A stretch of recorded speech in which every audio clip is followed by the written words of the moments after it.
Hi guys!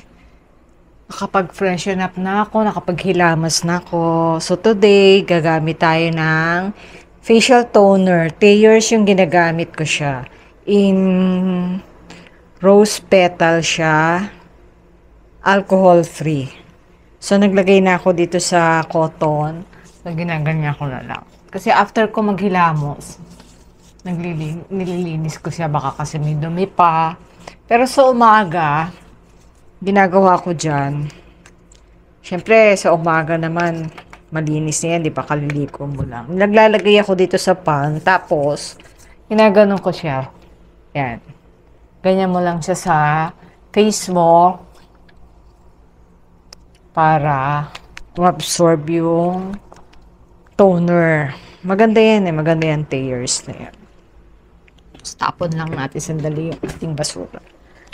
So, after nyan, naglagay tayo uli nitong La Bonita na moisturizer. Yung sinasabi ko sa inyo, konti na lang, oh.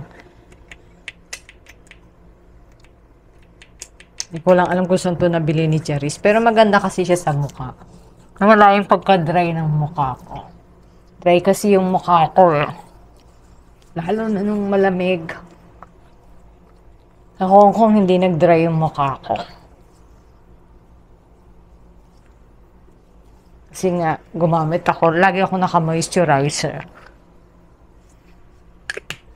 After nyan, ginamit ko rin yung kay Ana Kai na Arcadia. Yung bago niya. Arcadia Beauty. Pang ano to eh, pang Advanced Retinol Cream. I think pang whiten to ng mga black dark spot eh. Pero nilalagay ko siya buo sa face. Yan.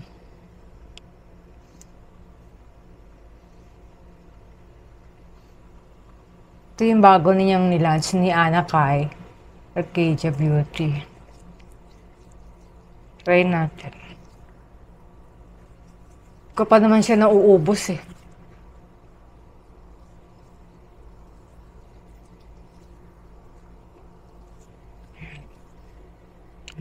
Ang ating mga night routine. Ganyan lang naman ako pagkagabi.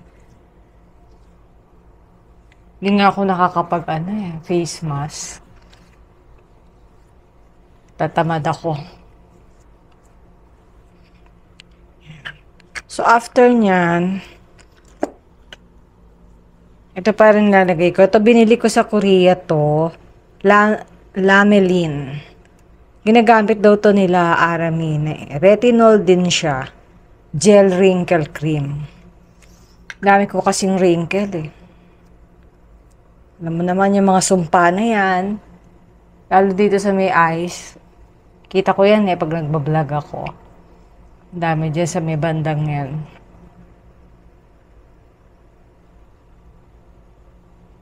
Actually, budol nga ito sa amin sa Korea eh. Ang dami pa nga nabibili sa amin dito pero buti na lang konti lang yung binili namin. Pero maganda naman siya. Inuubos ko naman, sayang. Ang dami niyan eh. Siguro mga 24 pieces. Tsagaan na, maganda naman effect. Sabi nung Koreano eh, client mo order pa raw si Aramina dyan. So, yun lang. Yun lang ang nilalagay ko sa gabi. Ito, tingnan mo, ang kitab-kitab ng mukha ko. Yun lang ginagawa ko sa gabi. Tapos, itong eye cream na binili ni Labsy, wrinkle rin to.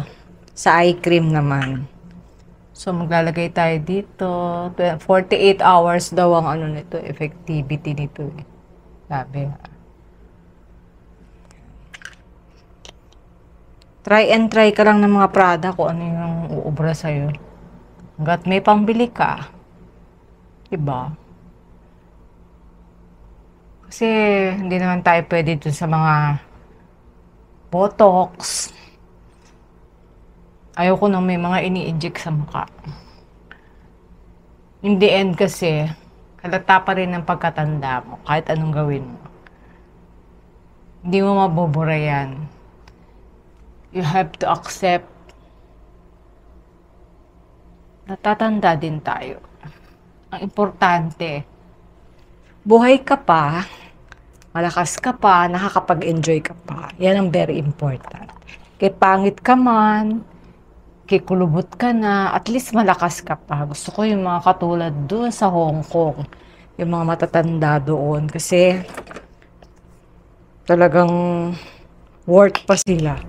Hindi sila pabigat, can work. Kasi dito naman sa atin, pagka 65 ka na or 60, retirable ka na, hindi ka na pwedeng mag-work. Samantalang doon, as long as you can, kahit matanda ka na, you can work. Kaya, ang sarap doon. Susungit nga lang yung mga taga Hong Kong. Mga Cantonese yan eh. Kaya ang mga salita nila ganun. Para sila yung mga old doon na matatanda na, gano'n. So, yan. Massage mo lang ng konti yung mukha mo. Ito nga din ako nakakapaglagay eh. Yung sa, sa castor oil na eyelash brow. Para humaba yung aking mga nakalbong pilikpata, kalalagay ko ng fake eyelashes. Hirap kasing tanggalin eh. Parang castor oil lang yan para humaba yung mga pilik mata mo. Kalbo na kasi.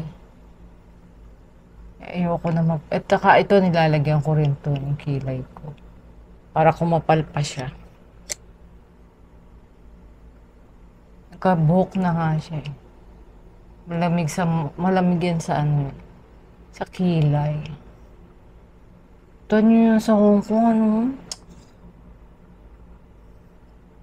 Pero alam mo ba, yung receptionist dun actually, di naman siya receptionist. Pilipina rin siya. Sa front desk ng Cordis Hotel. Sabi niya, pag nag-retire siya, gusto niya, sa pa rin siya, Philippines. Kasi kasi mataas ang standard of living sa Hong Kong. Pero mahal.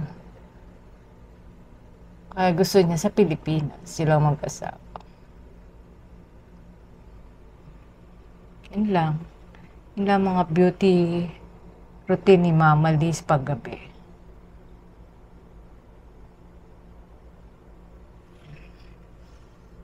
Kasi maaga natutulog si Mama Liz. Magsi-7 na. 7:30 niya, plakda na ako.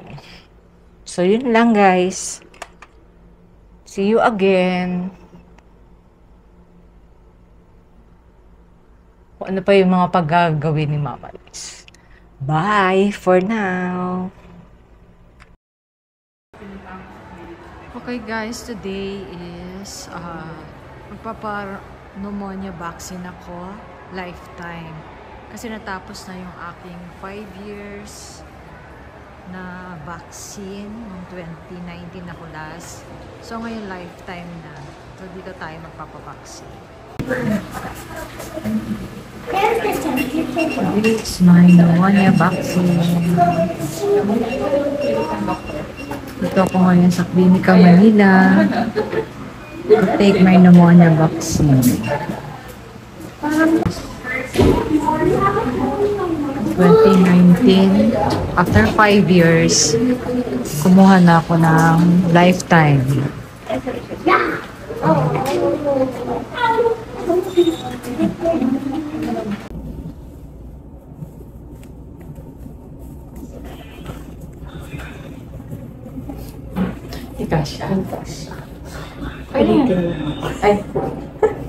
Ay, hindi. Ganito na lang. Ibuksan mo na lang. Sige. Para ma-i-dislis ka. No? Ha? Okay lang. Okay. Yan. Yan. Huwag lang sa masyadong mataas, ha? Yan. Ayan na naman ako. Ayan na sila.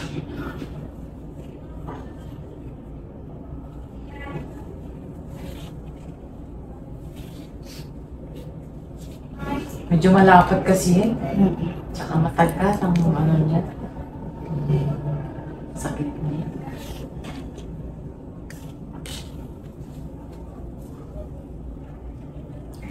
So, yan naman natin.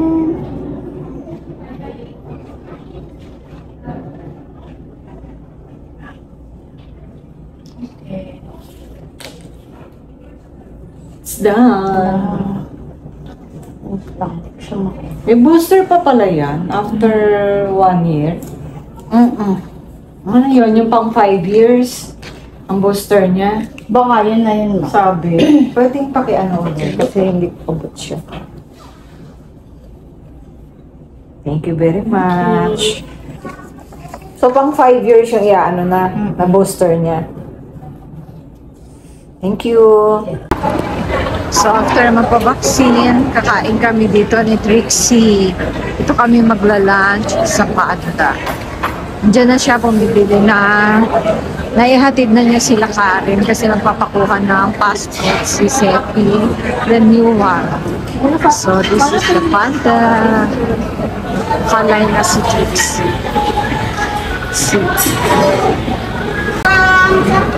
Sir, guys, ano pwede bang half white rice? White rice and then fried rice? Fried tsaka white rice. Opo. Fried rice, white rice, half and half po. Then ano po yung dalawang answering, ma'am? Mongolian pork. Mongolian pork. Tsaka grilled chicken. Sana lang yung grilled chicken nila. Mongolian pork and grilled chicken po. Don't forget the extra plate. Ano po yung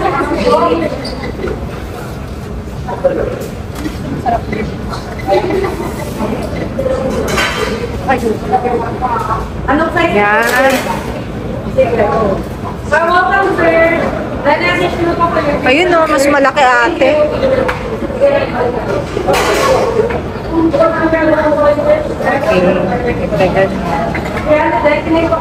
Ate, pay extra plate. Yes, ma'am.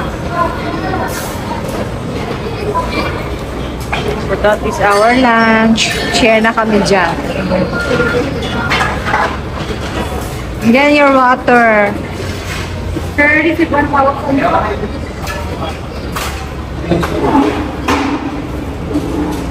601 po for the game. Thank you po, sir. Para kay baby. Si Panda Cookie. Kinuha na yan. Makain siya niya.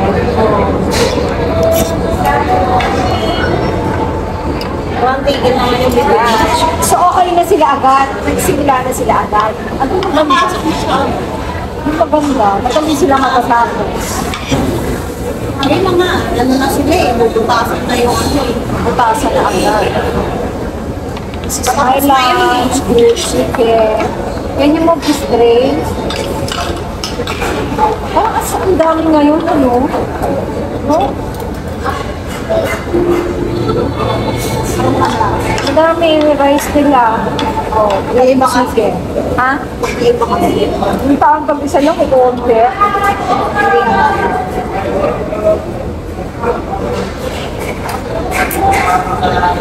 Saan ba't yung sauce nila? Masarap ba?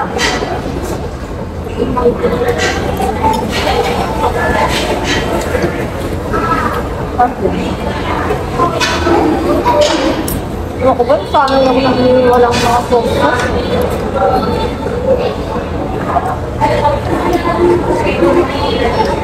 Ganito ba dun sa ilan? Meron? Oo. Ay! Wala pala. Hindi pala sa kaso nila ano. Sa mga staff. Diba ang meron? Pili ako ng gamit. Para dun sa susuot ko sa Para try yung delivery mo. Yaya ko nga sabi.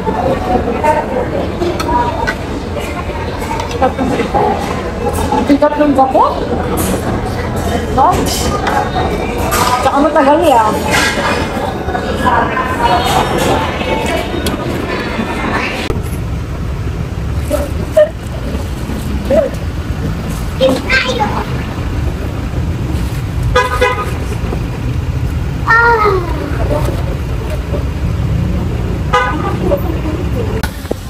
Sa akin time sa Landers.